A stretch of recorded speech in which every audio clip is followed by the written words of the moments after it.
And we're live. Hey everybody. Howdy. So today we've got a special guest, as you can see on the title. We're here with David Sanchez, lead singer of HAVOK. Here I am. Thank you, ma'am. This will be a treat. Uncle Dave, here I am while you eat. You want us to, you want to introduce yourself real quick? Yeah, my name is David Sanchez. I'm a random human that some call David Sanchez. And I sing and play guitar in a band called HAVOK from Denver, Colorado. Yeah, and I noticed that a lot of well, you guys stand out because you criticize political authority a lot more than a lot of the other bands of your size do, and The, I think that's really awesome. yeah, I think some people make the mistake of calling us a political band. I would say that we're more of an anti political band because we're not trying to sway someone's vote or to try to get someone to fall in line with a certain mode of thinking. Definitely with the lyrics trying to get people to use their own noggin and think for themselves.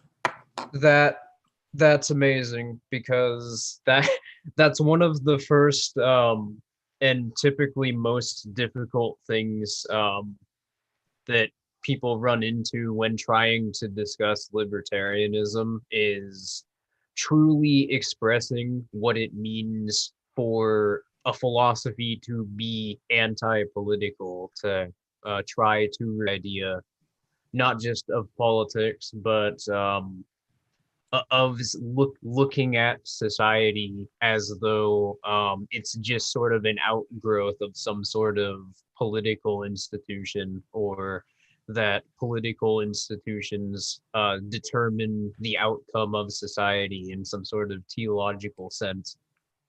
Yeah, we're not really picking sides and not really preaching much other than to think for yourself. I wish more people would research things for themselves and form their own opinion instead of just getting it secondhand from whatever news network they're watching. Now, I actually read something from a story I was looking at yesterday, and although the context for why this was brought up is rather different, I still think it's very useful. Imagine that you were wearing a blindfold all your life. Like from birth, your parents wrapped a blindfold around your head and kept it there. The reason being is because they tell you that if you ever take that off, if you ever see the world for what it is, then absolutely horrible things will happen to you. Like there are just mimetic hazards that exist in the world that implant themselves into your brain through your eyes, and the way that everyone is able to be kept safe is if they're blindfolded. And they're not doing this because they hate you, because they have some malevolence, but because that's what their parents taught them. That's what everyone in your entire society, everyone you know, everyone you're friends with, and everyone you trust has been reinforcing throughout your entire lives. This belief that if you just keep your blindfold on, you can go about your life completely fine. And for a good number, and you can observe this yourself, so to speak, because people have lived their entire lives with these blindfolds, and they seem to live maybe not perfect, but at least decent seeming lives. And so, yeah, when someone who has taken their blindfold off a long time ago, when they start to reach for yours and start to pull it off, you're going to be resistant to it. You're going to want to try to keep it on for as long as possible because that's the only way of understanding reality that you can perceive. Sure, if you take it off and you start to adjust to perceiving reality for what it is and understanding how beautiful the world actually is to behold, then you're going to be significantly happier, significantly better off. But that's kind of the uphill battle that we as anarchists are facing. That we're trying to take people's blindfolds off. We're trying to lead people out of the Socrates' cave, and there's a quite a bit of resistance to that for obvious reasons. People are trying very hard to conform to conform something they don't really understand into a way that they can compartmentalize. Yeah, the allegory of the cave is still very relevant today, especially at the present moment.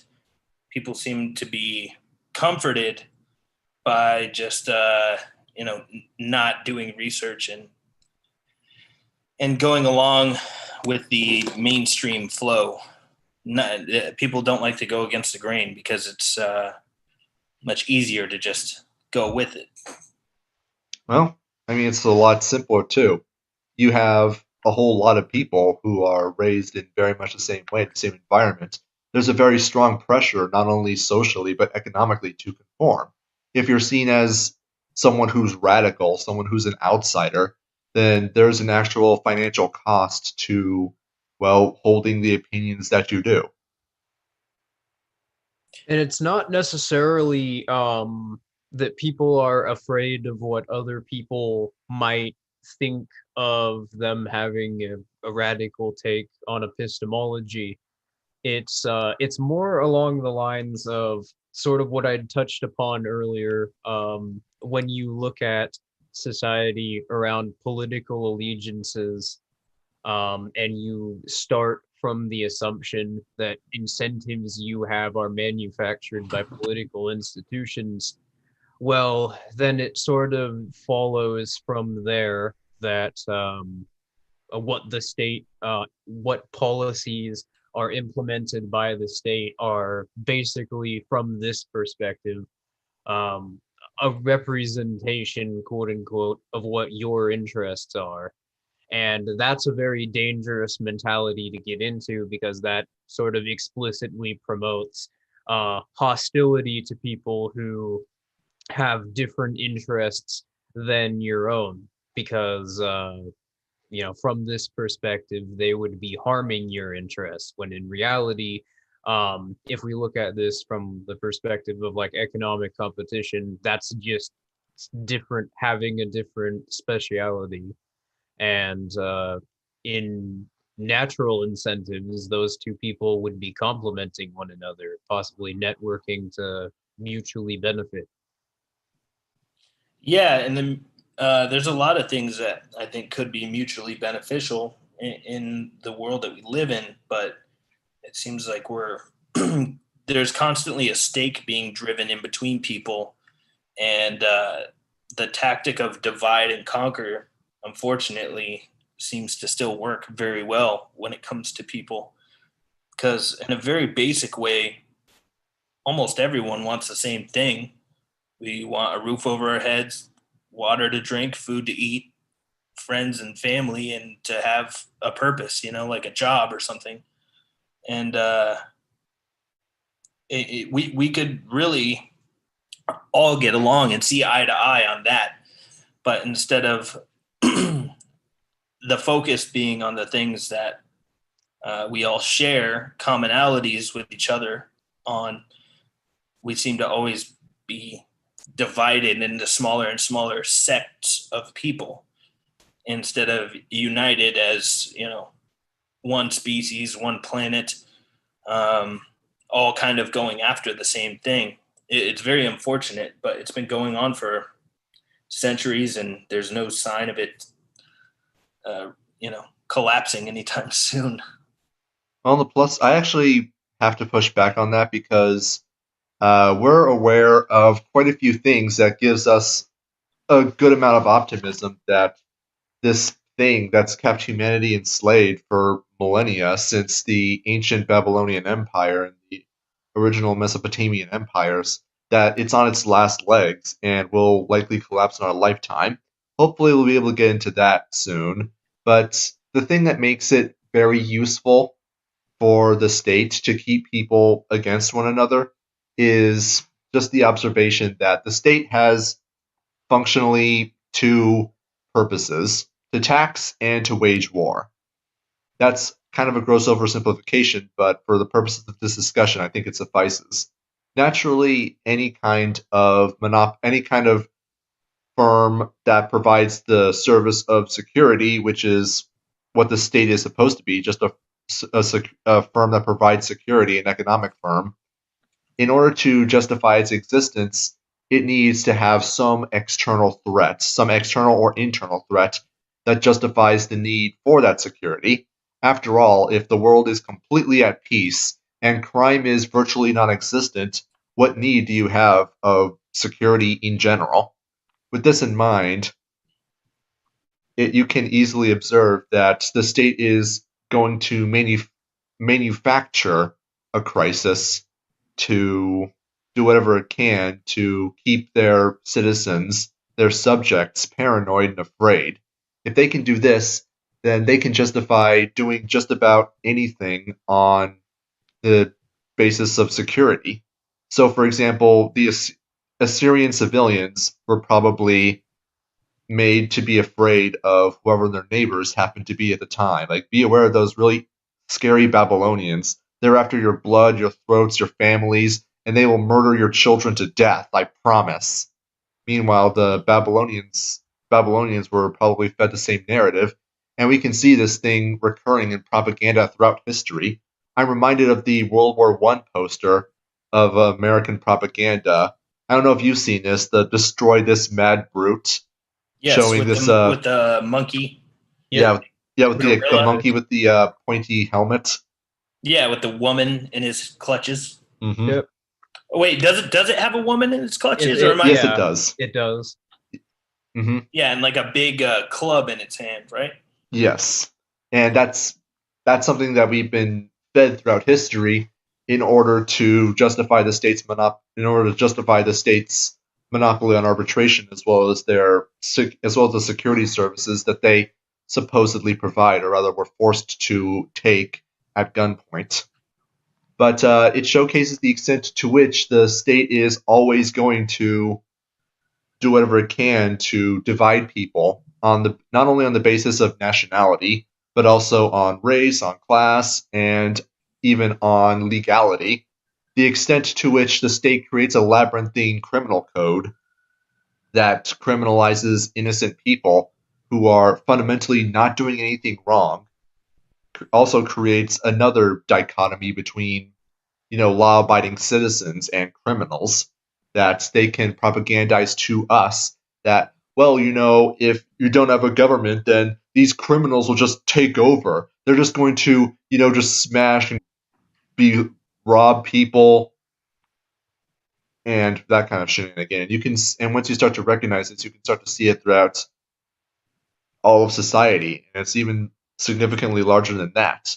I mean, we've observed and we've started referring to it as the Hegelian dialectic model. How familiar are you with the Hegelian dialectic model? Create a problem, offer the solution. Yeah, pretty much. Yeah. Well, it's more along the lines of you create a problem, wait for people to react to the problem, and then provide the solution. Yep. Mm-hmm. Yeah, I mean, the stuff that you're talking about, and with the Hegelian dialectic and just the state of the world, I often think of the 5 Minutes Hate in 1984, where they get everybody all riled up at the supposed enemy. And in 1984, they're constantly changing who the enemy is, but people are just going along with it because if you don't, your life is in danger. No different than they do in North Korea, or like in Stalinist Russia. The people that stop clapping first, or the people that stop crying first, are the first suspects. Mm-hmm. I think I recall hearing Stalin gave a speech and people clapped for 20 minutes until people were bleeding from their hands, just simply because they know that if they stopped clapping that they would die. Which, I mean, I have to. This is kind of an aside, but wouldn't you or I just feel awkward if people just kept clapping endlessly with no end in sight? Yeah, for sure. I can't imagine anyone would ever give a speech of just so wonderful that it deserved a standing ovation for 20 minutes. And I would just be like, guys, sit down. Well, if it's at gunpoint, I guess you'll do a lot of crazy shit. Fear is the number one motivator. Oh, I believe them. You can get someone to do practically anything if they're scared enough. You can get someone to eat their own shit if they're terrified and you're, threatening them. Fear is a good motivator. Well, another important thing to realize with the state, and this is another problem that sort of drives people into politics, is that the state is not motivated by ideology or individual interests of the political actors who are running it. I mean, yeah, there are different departments, different districts, but it's one coherent organization, and it's one coherent organization that has a clearly laid out model for funding itself, and it works not only fundamentally differently than the other type of organization in society, but it is fundamentally hostile to every other organization in society because it uses coercion and manipulates, constructs like barriers to entry by establishing these monopolies of certain aspects of the market in order to make it so people have to associate around certain incentives or be harassed by some of their goons. So, and that's done to socially engineer behavior. So, once you realize that, it's once you realize that, coupled with the fact that political institutions don't actually determine how societies emerge, people associating with one another, um, wouldn't societies wouldn't be able to exist if it wasn't for people actually associating with one another. Yet the political science worldview seems to suggest otherwise. But yeah, I think those are two important things for people to realize, and I just am stating this to clarify because both Heretic and you have been sort of talking as though it's an ideologically driven sort of dedication on both the part of people who are defending the state and the state itself. And if that were the case, that would have some grim implications for um, human incentives, but thankfully it's not. But you know, the truth is not much better. It's generations of social engineering and an organization which has a monopoly on nearly every aspect of life. Yeah, and some of the things you just said reminded me of this great Frank Zappa quote, where he said that politics is the entertainment division of the military-industrial complex. I mean, pretty much. It's a circus. It's bread. It's the bread and circus for the people. It's as George Carlin always called it. He said we have the illusion of choice. Yeah, and I think that it would be inaccurate to say that the military-industrial complex, the banking institutions, the people who have a monopoly on land, that they're the ones who are actually pulling the strings. They work in a sort of codependency with the state, where the state needs them in order for the state to have its interests met. But ultimately, because the state has a monopoly on security and completely controls all society's arbitration, they could just line up the CEOs of these corporations against the wall if they wanted, and there'd be nothing they could do about it. But at the same time, if they weren't there, the state wouldn't be able to construct these barriers to entry that the state needs to be able to control people's resources. Sure. And, it could be argued that we'd still wind up in this same mess had this not happened in 1913, but the Federal Reserve Act was passed by Woodrow Wilson in 1913. What do you suspect this country would look like today if the Federal Reserve Act had never been passed and our money in this country was still printed by government instead of a private bank? I think that the Federal Reserve Act or some variant was going to be passed one way or another. May not have happened in that particular way or that particular configuration, but the end result would have been the same. The Federal Reserve Act did not exist in a vacuum. It was not done for ideological reasons. And Esso is right that we can't really operate under the assumption that the state operates ideologically. That is, in my opinion, fallacious reasoning. Everything that the state or a large part of how the state organizes itself is motivated by economics, which is completely understandable and rational. I'm not arguing that people shouldn't alter their behavior on the basis of economics. I'm just simply making that point. But I'm just not sure that I would even say that the Federal Reserve Act of 1913 would have prevented a central bank of some sort from happening, for the simple fact that the United States economy at the time was very much unable to finance the kind of shenanigans that Woodrow Wilson was very interested in going into, including World War One. We would not have been able to go into World War One, let alone World War Two, without the central bank financing everything. And there's a very good case to be made that had there, for some reason, been no central bank at all, which I don't believe would have been possible, that the United States government would have collapsed a long time ago. Sure, and that exact same reasoning that would have happened is the same tactic that a lot of those financiers and corporation owners and stuff of that day, the quote men who built America and those types, that's exactly the same tactic that they used to gain more and more power, was to open up a gas station next to the other one and undersell them until they were bled dry and then take it over. So it would have been the same kind of thing. I understand, like you're saying, if it didn't happen the way that it did, this country would have been bled dry and then it would have been sold to the highest bidder. No different than not too much different than the way it went down. I'm not so sure about that, because what allows states to this goes into like what allows states to exist in the first place.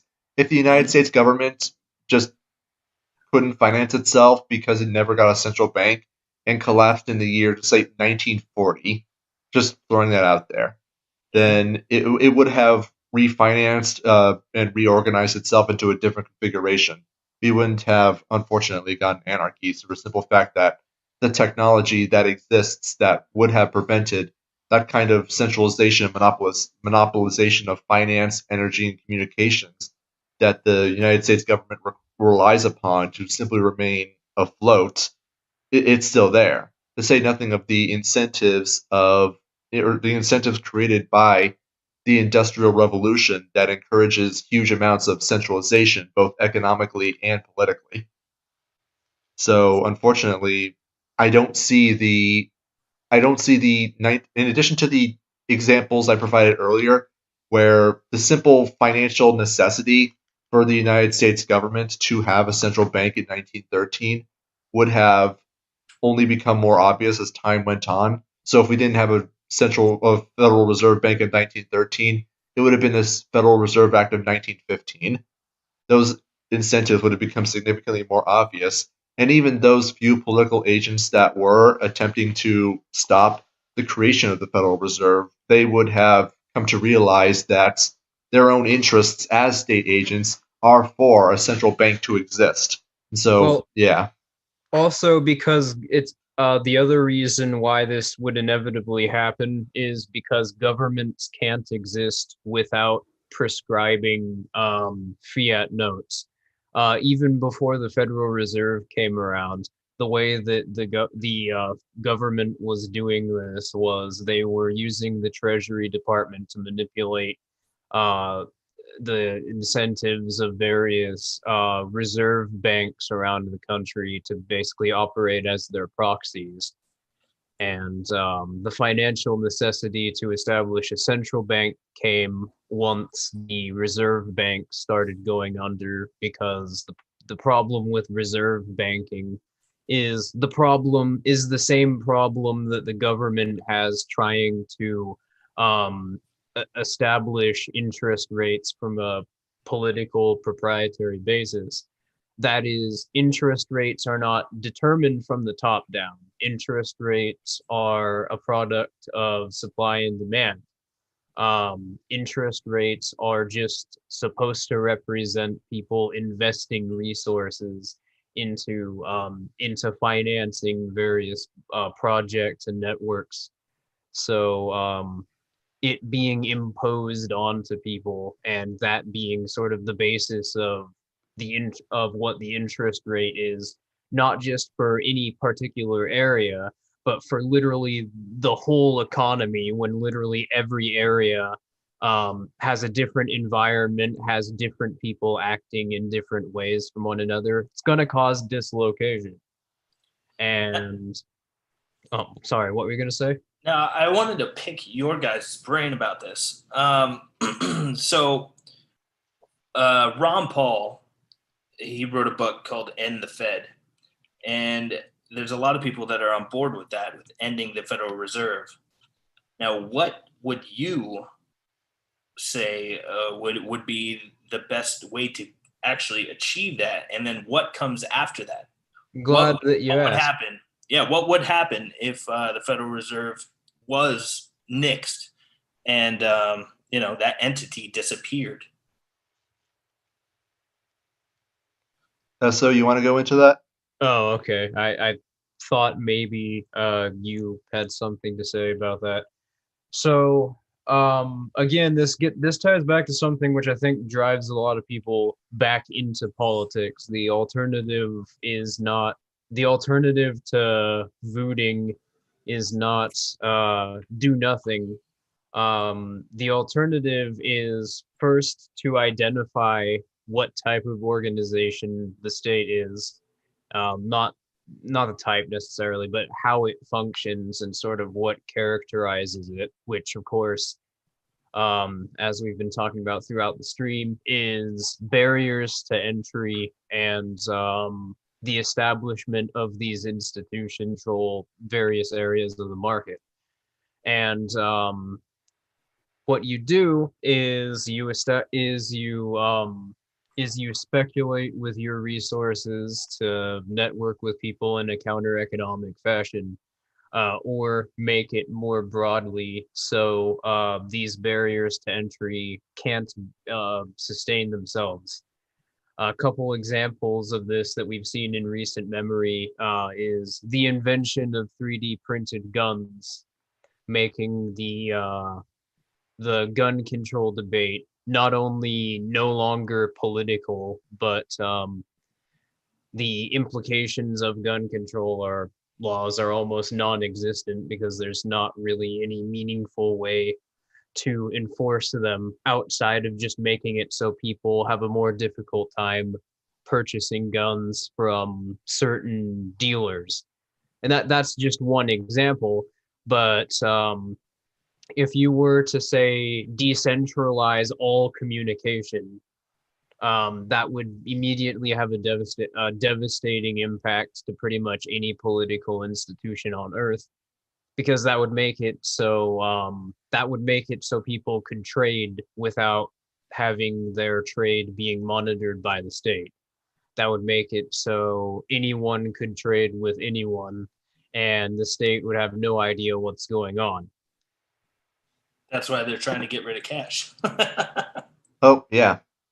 And it's also why you can see foreign governments around the world, even the United States to a certain extent, starting to crack down on cryptocurrency. Cryptocurrency very much is a threat to central banking schemes, as it allows people to be able to trade using their own currencies that actually have a supply cap and cannot be tracked through, or cannot be tracked by third parties, including criminal organizations.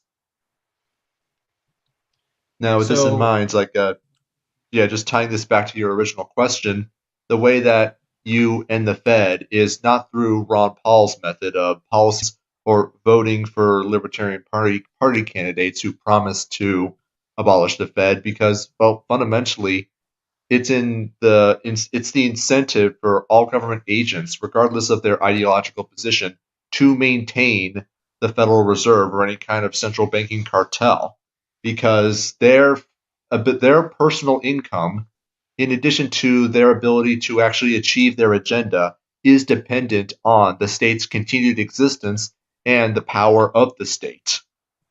And as such, they're just simply not going to want to achieve that. And they'll come up with any excuse they need to try to justify it, not only to themselves, but to us including other people, or including people who would otherwise be interested in voting for them.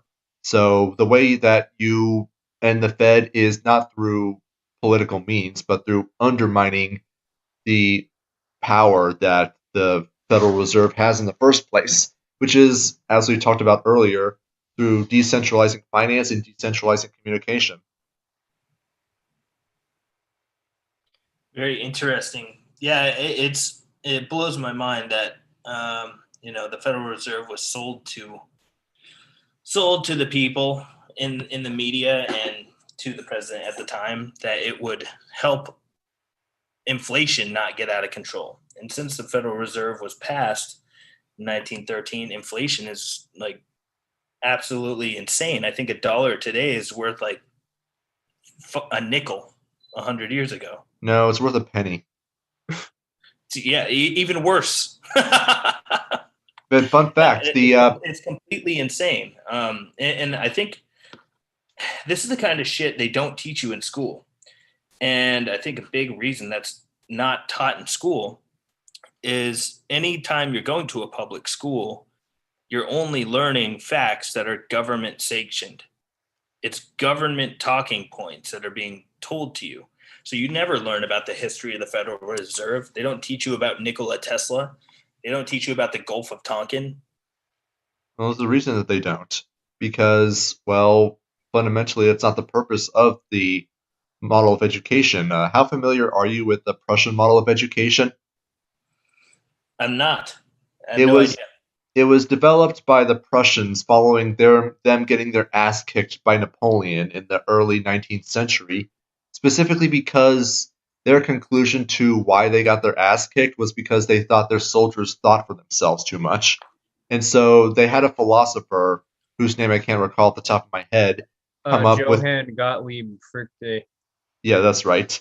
He came up with the idea of creating an industrial model of schooling where educators who are all going to be educated by the state and be required to be licensed by the state, so basically making educators state agents, while at the same time shuffling students in through an institution where they are dictated to exactly what to learn, when to learn it, and how long to study it for, while at the same time creating a system that incentivizes obedience and blind love of authority through not only the teacher being the absolute authority in that environment, but also by creating a system where rewards and punishments are doled out by said teachers and principals and administrators.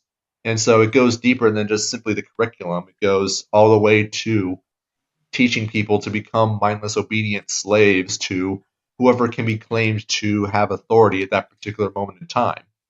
Yeah, it's indoctrination and it's conditioning, and it starts when we're very, very, very young, and it doesn't let up. It doesn't seem to ever let up.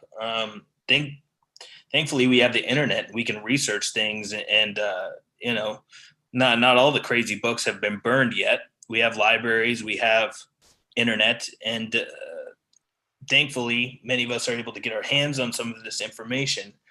But it's not prescribed to you, and it's not encouraged for you to go and seek this information out. It's actually more, I would say it's more fundamental than just being taught to love authority, because that's not even very explicit in government education. I mean, the structure of the classroom, it creates an incentive to do that, but very few people have had teachers or situations where they're explicitly told, I'm authority, authority is good, don't think for yourself. It's usually a lot more insidious than that. They're told to think for themselves, but of course the structure of their curriculum and their classroom is based around an authority figure, and the curriculums are made deliberately so that the methodology kids are being taught as just the way you do things makes it impossible to actually understand the material unless you're listening to how the teacher does it. So basically, the way that you learn to learn, for lack of a better way of putting it, is to turn your brain off and just listen to the teacher. Sure. Yeah, it's a lot of it seems to be subconscious and subliminal programming. Not much different from the movie They Live, the John Carpenter movie. Mm-hmm. Yeah, for sure. But yeah, I thought it would be really interesting to, bring up what are your thoughts on counter economics as a strategy against the state? Counter economics. Can you be more specific? Like, Oh, okay. I thought you were familiar with the concept. Well, basically, Heretic and I were just that's what we were talking about earlier. And instead of trying to vote or like taking an approach which relies fundamentally upon the notion that political institutions can be used to achieve freedom, as though freedom is something that would be prescribed onto society. The way that you actually achieve freedom is by countering these institutions and creating an infrastructure that makes it so people can operate around the state, independently from the state, and right. and to make it more difficult for the state to control people's lives. Yeah, with all the technology that we have today, I find that it's going to be harder and harder to do that because we're being monitored so heavily, and it's only going to get gnarlier than this. But I understand what you're saying. Like you're not going to be able to fix the system by using the system. Mm-hmm. Yeah, for sure. It becomes like an Ouroboros kind of thing where the snake is eating itself. It's still all it's still all in that same rat wheel. Well, so I mean, yeah, I can understand having smaller communities where you're growing your own food and harvesting your own water and creating your own electricity and bartering with your neighbors and things like that. I think a system like that can work. But when you have a country the size of ours, where you guys are in America, yeah, Yeah. okay, so we've got a third of a billion people here on a large grand scale like that. I agree with you that it's not going to be uprooted easily, if at all, because there are a lot of people that are just not interested in even considering some of the things that we're talking about. Well, I But disagree, actually.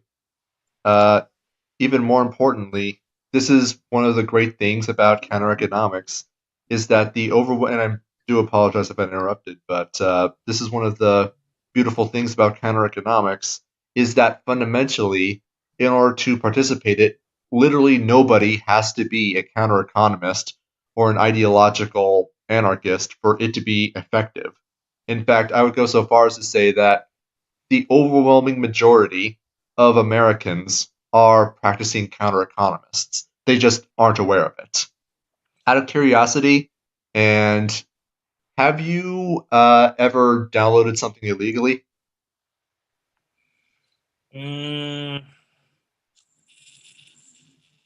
Probably at some point, maybe unwittingly, but like when I buy plugins for my audio stuff, I buy them. When I download a movie, I buy it. I'm pretty good about not pulling a Napster. Well, I mean, for legal reasons, I can't overtly recommend that you do it. However, on I the other will. hand, if you more and more, I would strongly encourage you to, because downloading things illegally, pulling Napsters, that's counter economics. Download uTorrent and get movies from there. Now, how would you argue that is not theft in and of itself? Ideas are not property. That's fair. Ideas are not property, but what about a piece of art, like a physical, tangible piece of art that someone spent their creative juices making? Well, art is infinitely copyable. If somebody were to copy that art, I mean, what you could do is you could maybe not share your art, but if somebody else just uses their resources to copy that art, then they haven't taken anything from you. They've just copied what you made. The whole point No, of nothing's being nothing's being deprived from anyone. More things are just being created. the whole point of theft is that it deprives the original owner of that good or service. If I take a book from you, that constitutes theft. Yes, absolutely. However, if I just copy the book and then read it on my own, I didn't deprive you of any resource. I just got myself one. It can be endlessly copied, and as such, these goods can be considered in post scarcity. So, as such, they can't really be considered rationally to be any kind of property at all, since the whole point of property is to solve the problem of the distribution of scarce resources. Except for the person who's making a living from writing that said book, and whose whole means of feeding themselves and clothing themselves and housing themselves is selling books. And they can still do that. However, that Well, doesn't mean that they have a claim to other people's property and how they use their own resources, which is yeah, it's necessarily not. what intellectual property as a concept entails. If I were to, for example, take a book or like just a blank unwritten book that I have, and then take pen, I own all these things, and then wrote down exactly like word for word, I don't know, the novel Dune, would would I be stealing anything from anyone? Of course not. I'm just using my own resources to produce goods that I want. Well, and also, it's not that they can't. The person in your example who is profiting from writing books, it's not that they can't profit from writing books. It's that they would just have to change their. They would have to change their model of profiting because more fundamentally, they're not entitled to the money that they would earn from a certain model of profiting. The whole point of copyright and intellectual property as a concept, it existed in the times of absolute monarchies as a way to reinforce the guild system, and was not in any way an actual way for people to, as it's said, to earn a living off of their own creativity. People can still already do that. I mean, just go on Patreon or just look at Patreon as an example. I know it's a white market example, but I think it still suffices to illustrate what I'm talking about. It's not, no one's being deprived of anything. It's just that ideas cannot be demonstrated to be a scarce resource. And as such, there is nothing fundamentally wrong with just copying other people's goods. Interesting concept. Yeah, and by torrenting, by downloading movies, music, and games or anything else that you happen to want through the internet, you are engaging in counter economics by undermining one of the functions of the state, which is of course to make sure that, which is to protect the concept of intellectual property. So yeah, it's counter economics. I'd argue copyright's probably one of the most egregious barriers to entry which exists because it makes it effectively so anyone who goes to the patent office and the state decides to give a copyright or patent to them for creating a certain quote unquote brand or a good, it gives them effectively a monopoly on that good because nobody else is able to compete with them in any of the legal frameworks of the market. And one of the problems with that, aside from the obvious um, coercive nature of that, is that it makes it so so much dislocation happens because people can't actually use their resources in a way is profitable for them. And that's more directly, if you see like those crazy, insane Chinese bootleg products, this is why those things exist. But in a more broader scale, what the sort of thing that this causes is making it so people have to work in sweatshops in the third world instead of being able to be self-employed and working on their own time because all that dislocation happened due to the artificial scarcity created by copyrights and patents artificially raising prices. It makes it so people have to it makes it so fewer things are produced and uh fewer things can be done with anyone's resources, and that's I don't think that's a fundamentally good thing for anybody. And if if you're approaching this from the perspective of somebody who makes money because of copyrighted material as a musician, which I feel like you might be.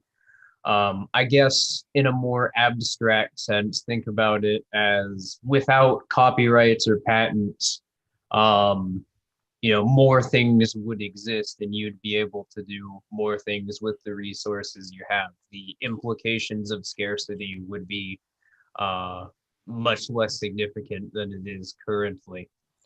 Yeah, I can understand some facets of what you're saying for sure. In that when someone has a copyright, it kind of elbows out everyone else from being able to take that idea and improve upon it.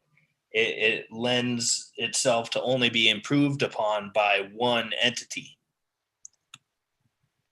Mm-hmm. Instead of having many variants of a product, you only have the one.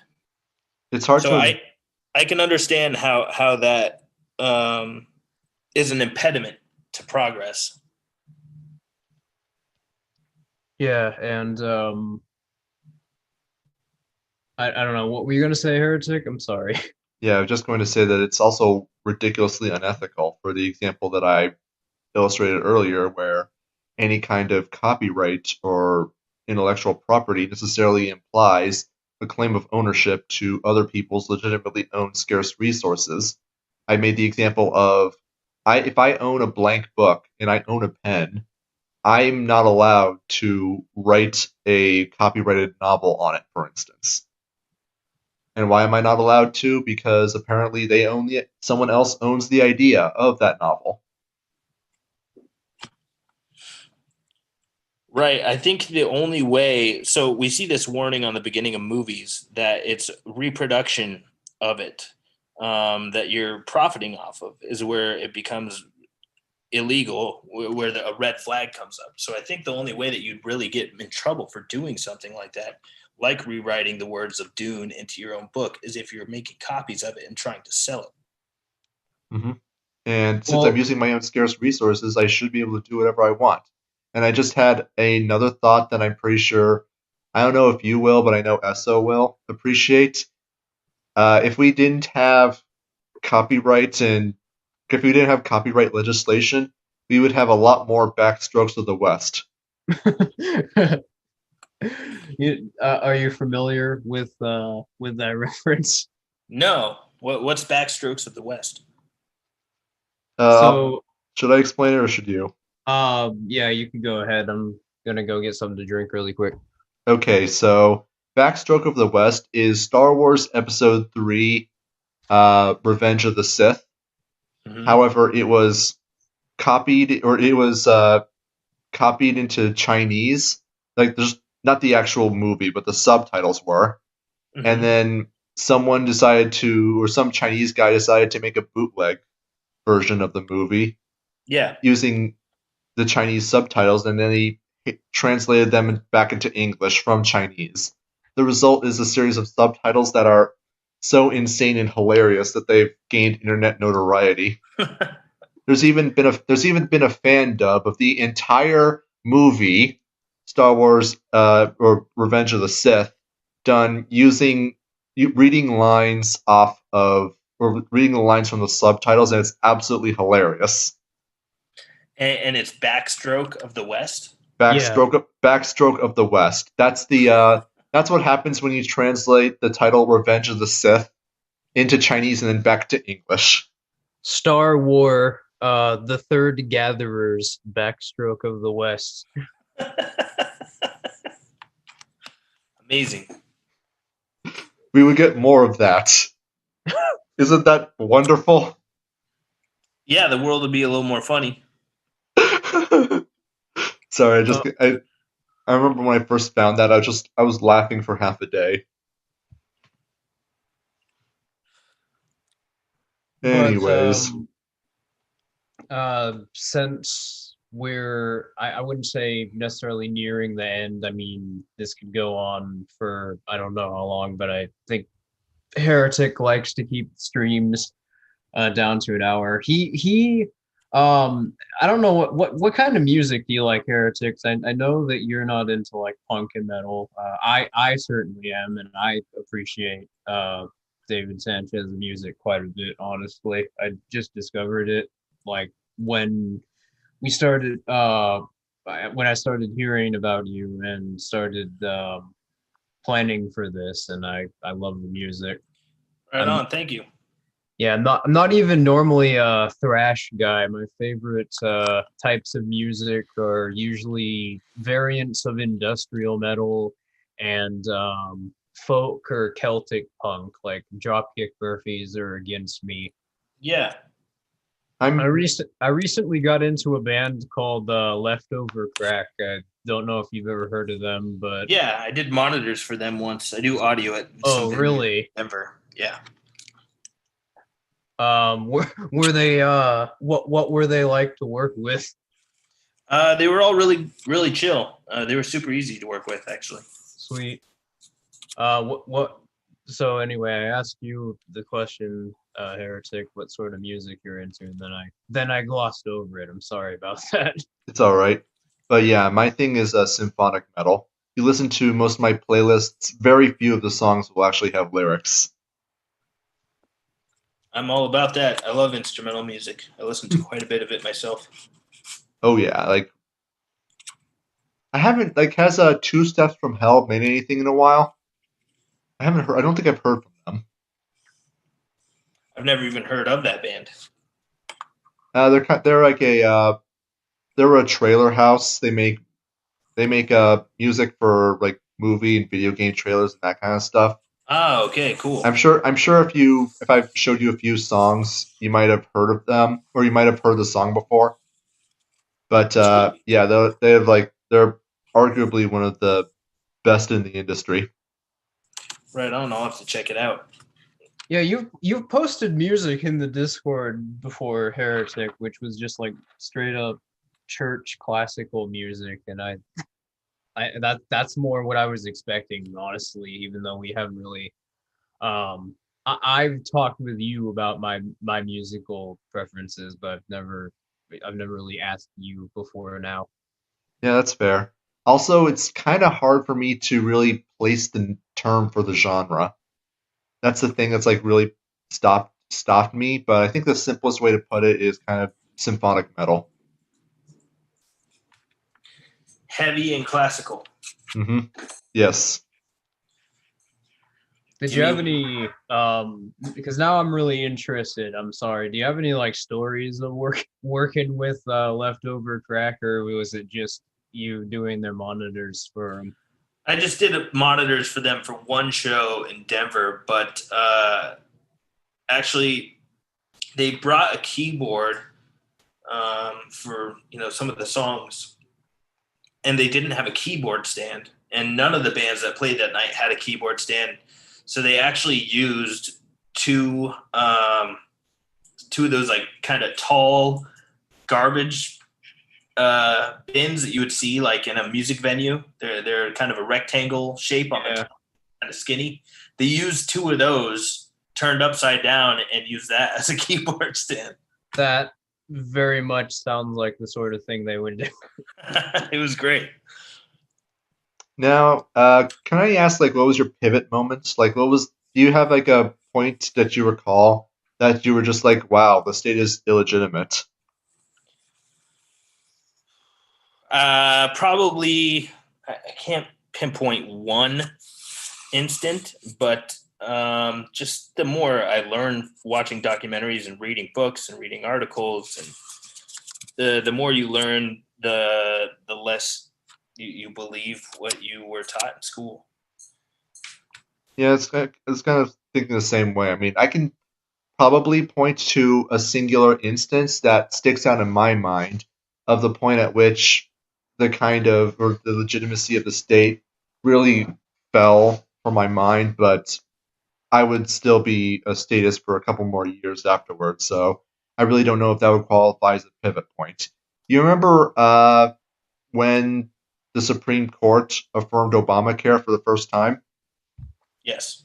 Yeah, that was a pretty big moment for me. And I think that was the time when I I transitioned from my conservative phase into my minarchist phase. What did you just call it? Conservative phase into the minarchist phase. Minarchist? What does that mean? It's a pejorative created by Samuel Edward Konkin III to refer to libertarians who still accept that the state is legitimate, and not only that, but is necessary to do certain things, but still wish to present themselves as though they were state skeptics. Oh, okay. I've never heard that word before. A lot of people don't even recognize that it's a pejorative. That's the funny part. Yeah, we know people who do unironically identify as minarchists. But, I mean, they kind of fall into the same problem that a lot of statists do. I mean, they are statists, let's just be honest. But it's also, honestly, some of the most frustrating conversations I've ever had are with minarchists because they agree with everything I say, but they still want a state. Just get down to epistemology with them, or justification, or why, what defines their principles, and that their criticism of the state from their perspective begins to fall apart pretty quickly. Either that, or they begin to realize that they have to sort of ditch their pro-political worldview in order to continue having a coherent criticism of the problems they've identified. But Esso, you don't understand. Ethics, principles, and epistemology doesn't matter because I don't know how roads will be built. Or you can just argue things, but you don't have to explain what they are, because of course, if you have nothing informing them or no explanation for them, you can know that they're true somehow. But my fourth grade teacher told me that this is true, and would she lie to me, huh, punk? But yeah, but as for what we were talking about, pivoting moments, mine is a lot more mine's a lot more personal, and not, not in like not in like a TLC documentary sort of way, but just I'd identified from like a really young age that that unchecked power was a bad thing, and I'd always identified there were obvious incentive problems for the schools that I was going to, or the courts that I was associating with, that was making them necessarily hostile to people like me. And I even identified from a very young age that, oh, well, because we're forced to associate with them, that that makes them unaccountable. But it took me until I was about 18 to identify that this was just a fundamental problem with political authority. I'd sort of bounced around between different uh, political frameworks until then. And it took me even longer after identifying that political authority was the problem to to truly understand the implications of this, because an even bigger problem that I ran into after sort of exploring the intellectual side of libertarianism, is that there are a lot of people who have questionable motivations, pushing ideas which are insidiously designed to try and manipulate people back into seeing the state and the political worldview as being legitimate under the guise of libertarianism. Hmm. We're not going to throw out any labels or name any names, but generally, there are a lot of libertarian and even anarchists who argue on the basis of policy prescriptions. They may not do so intentionally, but they do operate around assumptions that social order is something that needs to be prescribed onto society from the top down. And you can notice this by being very attentive in terms of what language they use. Now, oftentimes, this is just going to be people who don't know any better, either because they're new to libertarianism or just because they're being improper and imprecise in their language. But it is something to be on the lookout for, because how society is organized is prescribed rather than observed as a spontaneous phenomenon and emergent property of people freely associating, then all that really is needed to convince anarchists to become statists again is to just put forward a better policy prescription. Now, how better is defined is going to be arbitrary, but I think it's Kind of the pretty point. clear that you see the problem. Yeah, I'm a big believer that the rules should come from the bottom up, not from the top down. Absolutely. And from what I understand in my reading of history is that, the men who wrote the founding documents of the United States of America were very flawed people, but what they wrote on the parchment was much more perfect than the men themselves. And the way I understand it, for the most part, is that when the country was founded, it was founded on the idea that the rules come from the bottom up, not the top down. And now we're living in this world where everything's completely upside down from that. Well, I mean, something I'm going to blow your mind here in regards to the Constitution in the United States as it became, and that is that the system is working exactly as intended. Well, yeah, a lot of people say the system is broken, and I often say that the system was designed to operate this way. It's working flawlessly. Hmm. And that's the whole purpose. It's to enrich. It's to allow a small cabal of murderers, kidnappers, and thieves to enrich themselves at the expense of the population. The difference between the rulers and the people is fundamentally a class dichotomy. And this is something you'll learn if you get into agorism, which is that the state fundamentally has a class interest insofar as their power, their wealth, personally and individually, is entirely dependent on the state. And given that the state is fundamentally a criminal organization, a parasitical organization, it's always going to be at your expense. Yeah, no doubt. So where are you guys moving to? Where are we going? How do we fix this? Oh, because I'm saying, how do we fix this? Or, if this place is fucked, it's, dubbed the land of the free, and governments in general, states in general are fucked. Where do you go? Well, what you do well, is you go into the counter economy. That's what we were talking about earlier.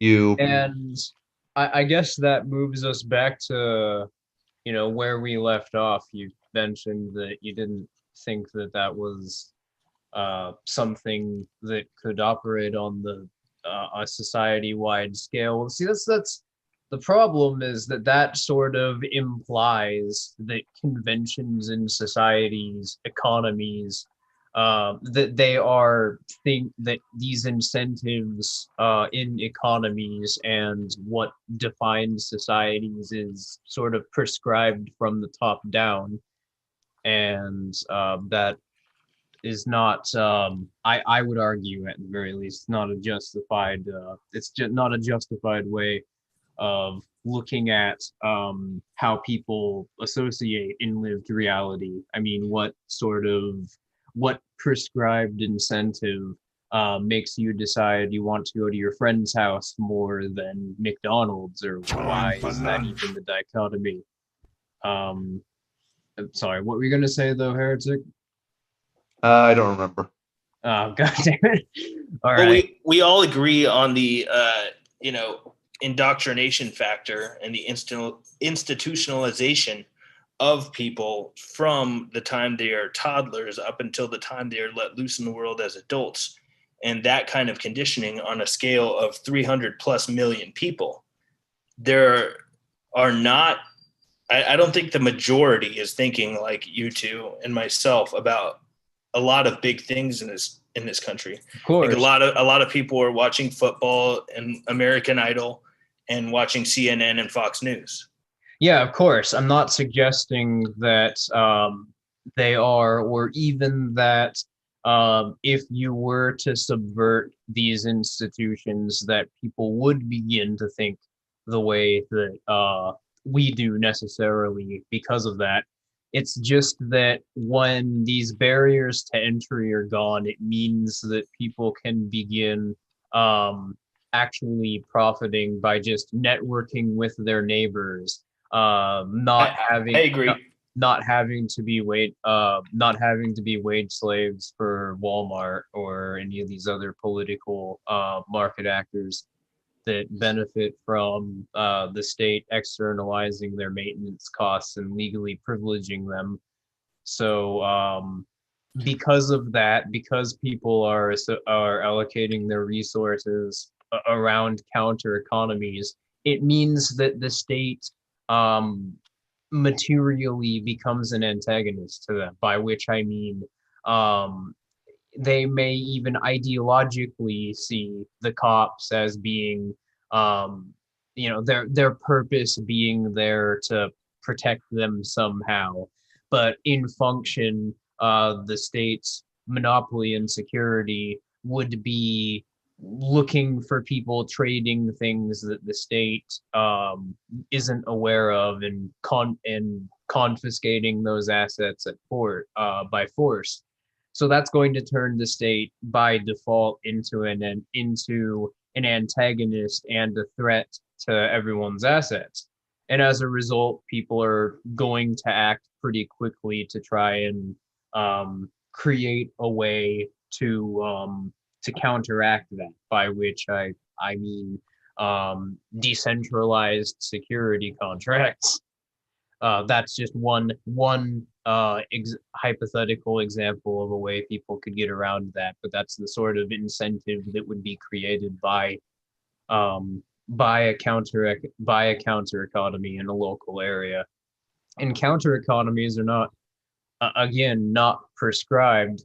Every neighborhood has a different economy. Every household has a different economy, and these are things that emerge because of the people in that area. So it's not that America would be a counter economic nation. It's that every area would sort of have its own economic identity, I guess, would be one way of looking at it.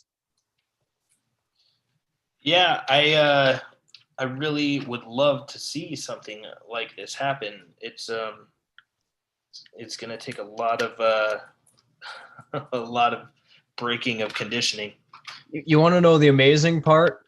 It really is just ultimately going to require these barriers to entry being gone, and people doing nothing more than pursuing their most highly valued preferences. This I is the great agree. thing. This is the I great think thing. Sorry. you said something earlier that completely made sense, that a lot of people would be completely into and would do these things unwittingly. They would participate in these kinds of activities without even consciously doing it. Hmm. They do it just simply because it's more profitable. They're not doing it for ideological reasons. And quite frankly, the more I look at history, the more I realize that the reason that political economies transition from, say, feudalism to mercantilism to liberalism is not because people ideologically became liberals. It's because the previous political economy was not profitable, and new forms of organization came about that seriously outcompeted the previous one, and that's what we're facing in the current era, and what we're facing in our lifetimes. A transition into a new economy that makes makes huge amounts of centralization, both economically and politically, impossible, where cryptocurrency is the main means by which people exchange, by which encrypted communications becomes the norm rather than the exception.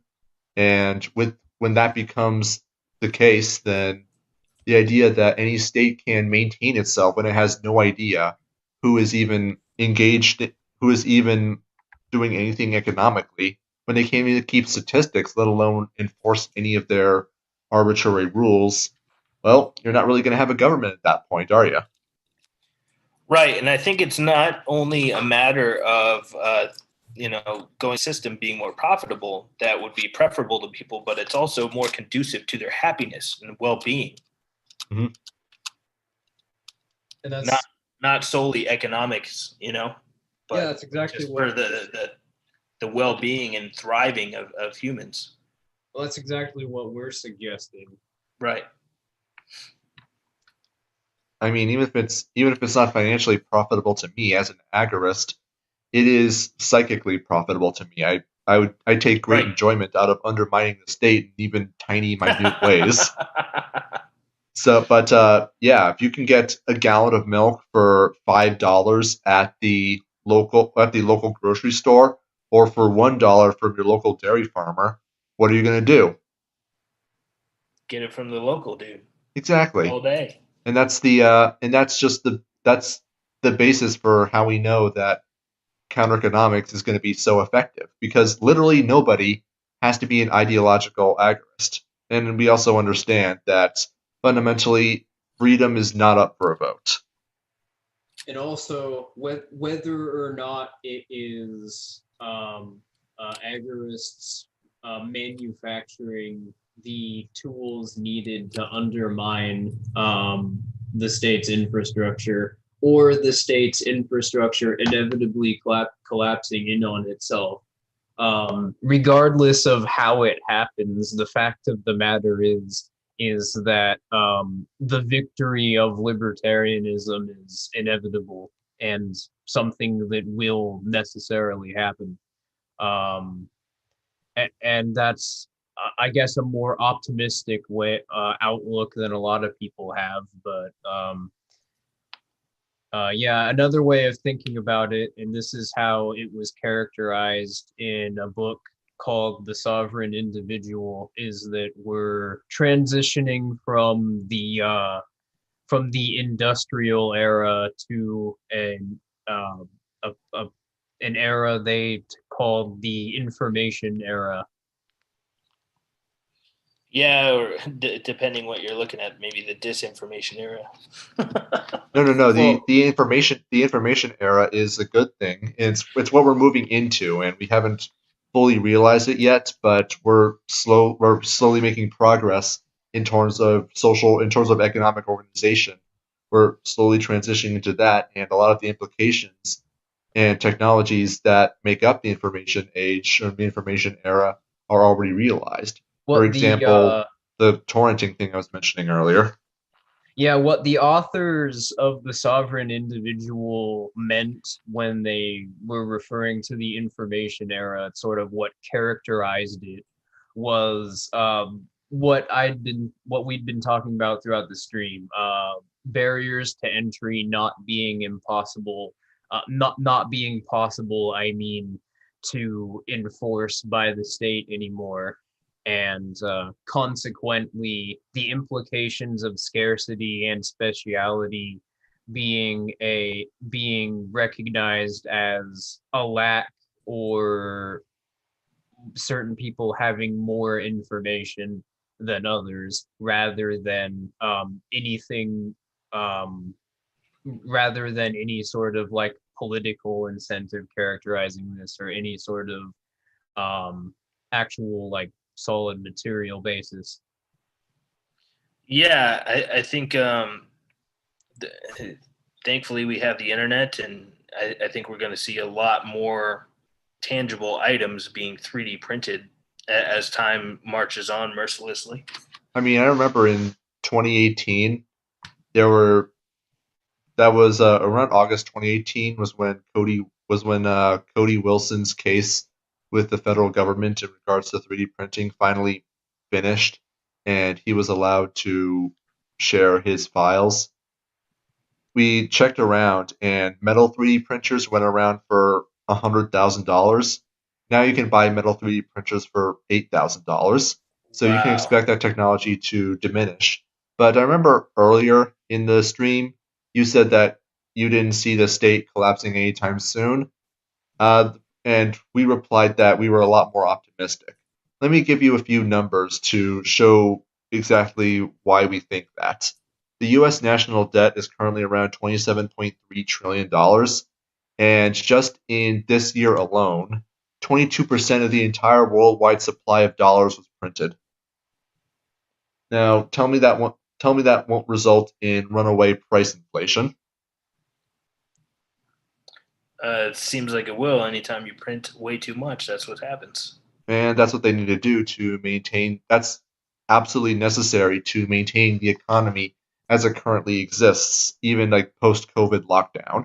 The only So reason it hasn't tanked yet is because the COVID lockdown is somewhat controlling the supply of all that money that they printed back into the political institutions. Sure. Yeah. And when I was saying that, I'm not going to hold my breath for things to change, it's not that I don't see it happening. It's that the vast majority of the people in this country are just not seeing things in this way. They have the blindfold on. They're living in the cave. yeah, They probably will, even after we're living in an anarchy. It's if you look at previous periods of history where, say, the Roman Empire fell for decades, if not centuries afterwards, people were still under the impression that the Roman Republic was still there or that the Roman Empire was still there. I think that you may have a similar situation here, even though functionally the government no longer exists. You still may have Trump boomers or statist liberal types talking about politics as though it's something that actually matters when at most, if the state even existed at that point and wasn't just completely um hadn't just completely put a bad taste in everyone's mouth because of what it tried to do to sustain itself following its barriers to entry being undermined. um it would just serve a ceremonial purpose at best, kind of like the papacy in the modern day. Sure. Yeah. I mean, fingers crossed at all times that more and more people wake up and start to tune into these kinds of things. But that's why I yell and scream about what I do in my music, and mhm, trying to do my part to get people to snap out of their television stupor. mhm. No, And that's don't forget to take measures to separate yourself from the state's white market economy in your own life.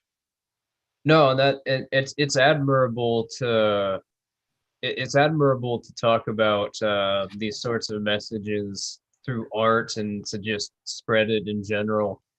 But taking effort, making efforts to promote counter economic exchanges or just not associating with any like white market or I guess licensed firms for merch or whatever would be a step towards that, for instance.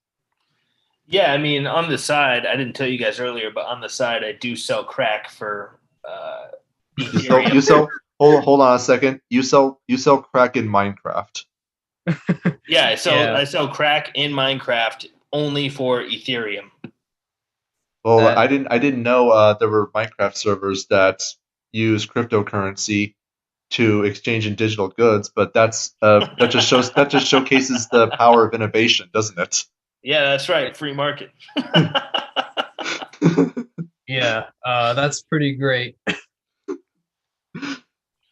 Yeah, but anyways, we do have to wrap up the stream now because I do gotta get going. A good way to end it. Mm-hmm. So, anyways, anything you want to say before we jump off? I mean, not really. I'm in the middle of reading this William Cooper book, Behold a Pale Horse, right now. It's pretty fascinating and interesting. If May I have to check that out? I've heard other people refer to it before, but I haven't read it yet. It's pretty interesting. He's talking about shadow governments and secret societies and UFOs, and this dude had top secret clearance in the military. Also, don't jump out of the call immediately after we end. We want to tell you about something that may make you even more optimistic. Sure. I won't be able to be here because, as I said, I gotta go. But Esso should be able to fill you in on some details. But anyways, yeah. So let's just wrap up the stream here. Thank you, David, for stopping by. Yeah, my pleasure. Thanks for having me. Yeah, and thank you to everyone watching the stream. And should we do a Tuesday or Wednesday stream next? Let's shoot for Wednesday. Yeah, that's fair. All right. Well, anyways, yeah.